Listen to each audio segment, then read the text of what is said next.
నారదాది మహామునేశ్వరులు స్తోత్రం చేస్తూ పరమేశ్వరుని కీర్తిస్తున్నారు. ఆ ఆనంద సమయంలో పార్వతీదేవి పరమేశ్వరునితో, నాదా, స్త్రీలు సర్వ సౌభాగ్యాలు పొంది పుత్ర పౌత్రాభివృద్ధితో తరించుటకు తగిన వ్రతం ఒకదానిని తెలియజేయవలసిందిగా అడిగినది.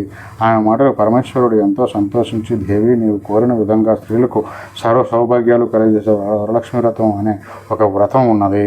శ్రావణ మాసంలో పూర్ణిమకు ముందు వచ్చే శుక్రవారం నాడు ఈ వరలక్ష్మి వ్రతం చేయాలి అన్నాడు పరమేశ్వరుడు. అప్పుడు పార్వతీదేవి, స్వామి, ఈ వరలక్ష్మి వ్రతమునకు ఆదిదేవతగా ఎవరిని ఆరాధించాలి, వ్రత విధానం కూడా తెలియజేయండి అన్నది. పరమేశ్వరుడు చిరునవ్వు చిందిస్తూ, దేవి, పూర్వం ఈ వ్రతం ఆచరించి ఓ బ్రాహ్మణ స్త్రీ గొప్ప సిరి సంపదలతో ఐశ్వర్యాలతో జీవనం కొనసాగించింది. ఈ కథ నీకు వివరంగా చెప్తా విను అని పరమేశ్వరుడు ఈ విధంగా చెప్పసాగాడు. పూర్వం మగధ దేశంలో కుండిన అనే పట్టణంలో చారుమతి అనే ఒక బ్రాహ్మణ స్త్రీ కలదు. ఆమె గొప్ప పతివ్రత, సుగుణశీలి, భక్తి గౌరవాలు గల యోగ్యురాలు. ప్రతినిత్యం ప్రాతకాలము నిద్ర నుండి లేవగానే భర్త పాదములకు నమస్కరించి ఇంటి పనులు అన్నింటినీ పూర్తి చేసి అత్తమామలను సేవిస్తూ అందరి ప్రశంసలను పొంది ఆనందంగా జీవితం కొనసాగిస్తుండేది. ఒకనాటి రాత్రి చారుమతికి కలలో వరలక్ష్మీదేవి సాక్షాత్కరించి, ఓ చారుమతి, నేను వరలక్ష్మీదేవి దేవతను.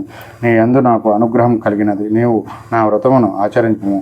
శ్రావణ మాసం పూర్ణిమకు ముందు వచ్చే శుక్రవారం నాడు నన్ను భక్తి శ్రద్ధలతో పూజించు. నీవు కోరిన వరాలను కానుకలను స్వప్నం నందే ఎంతో ఆనందంతో భక్తి శ్రద్ధలతో వరలక్ష్మి దేవతను పూజించి నమస్కార ప్రదక్షిణలు చేసి ముల్లోకంలో కీర్తించబడే ఓ పుణ్యమూర్తి, స్త్రీల సౌభాగ్యాలను వృద్ధిగా ఉంచే విష్ణు వక్షస్థల నివాసిని ఓ తల్లి, నా పూర్వజన్మ సుకృతం వలన నీ దివ్య దర్శన భాగ్యం నాకు కలిగింది. శరణం శరణం శరణం ఓం అని అనేక వివిధ స్తోత్రములతో పరిపరివిధాల వరలక్ష్మీదేవిని స్తుతించింది. వెంటనే చారుమతి మేల్కొని అదంతా కలగా గుర్తించి తనకు వచ్చిన కళను భర్తకు అత్తమామలకు తెలియజేసింది. వారు ఎంతో ఆనందించి చారుమతిని వరలక్ష్మి వ్రత మునుభక్తి శ్రద్ధలతో చేసుకోవలసిందిగా కోరుతూ తెలియజేశారు. చారుమతి ఇరుగు పొరుగు వారందరూ మరియు బంధువర్గములందరినీ ఈ విషయం తెలుసుకొని శ్రావణ మాసంలో వరలక్ష్మి వ్రతం చేయుటకు అందరూ నిర్ణయించుకొని శ్రావణ శుక్రవారం కోసం ఎదురుచూసే శ్రావణ శుక్రవారం రానే వచ్చింది. ఆనాడు ఇరుగు పొరుగు స్త్రీలు, బంధువులు అందరూ సూర్యోదయానికి ముందుగానే నిద్రలేచి కాలకృత్యాలు తీర్చుకొని స్నాన సంధ్యలు ముగించుకొని నూతన వస్త్రములు కట్టుకొని చారుమతి ఇంటికి చేరుకున్నారు.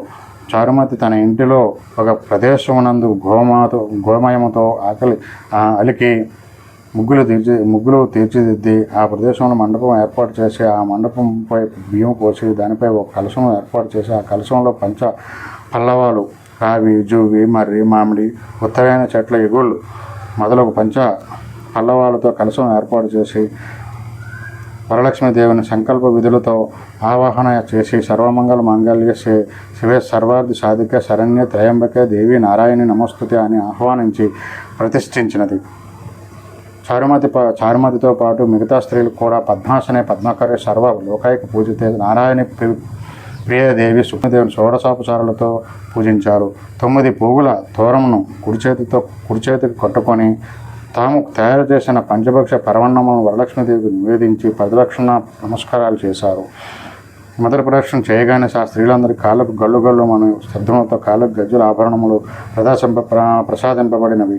రెండవ ప్రదక్షిణ చేయగానే వారి చేతులకు నవరత్నములు పొదగబడి దగదగా మెరుస్తూ బంగారు ఆభరణాలు కలిగినవి. మూడవ ప్రదక్షిణ చేయగానే అందరూ సర్వాభరణాలు ధరించి స్త్రీమూర్తులయ్యారు. చారుమతి చేసిన వరలక్ష్మి వ్రత ప్రభావము చేత పూజలో పాల్గొన్న స్త్రీల యొక్క గృహాలు ధన గణక వస్తు వాహనాలతో నిండిపోయినవి.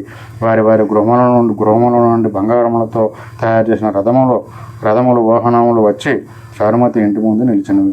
వ్రతం పూర్తి అయిన తర్వాత తమచే శాస్త్ర ప్రకారం వ్రతం చేయించిన బ్రహ్మణోత్తముని పుష్ప గంధములతో పూజించి దక్షిణ తాంబూలమును సమర్పించి ఆయన ఆశీస్సులు పొంది వరలక్ష్మీదేవికి నివేదించిన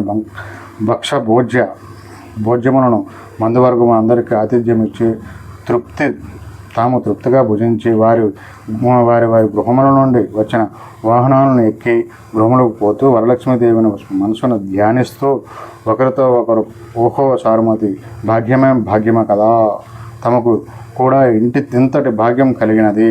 చారుమతిని సంతోషంతో పోగుచు ఎవరి ఇండ్లకు వారు పోయేసాగిరి. చారుమతితో సహా స్త్రీలందరూ ప్రతి సంవత్సరం వరలక్ష్మి వ్రతం క్రమం తప్పకుండా చేసి సకల సౌభాగ్యాలతో సిరి సంపదలతో శుభజీవనం సాగించి అనంతరం ముక్తిని పొందిరి. కావున ఓ దేవి, ఈ కథను విన్న వారికి చదివిన వారికి కూడా వరలక్ష్మి వ్రత ప్రసాదం వలన సకల సౌభాగ్యములు కలుగును అని పరమేశ్వరుడు పార్వతీదేవికి తెలియజేశాడు అని సూత మహర్షి వారందరికీ తెలియజేశాడు. వరలక్ష్మి వ్రత కథ సమర్పయామ. మంగళహారతి.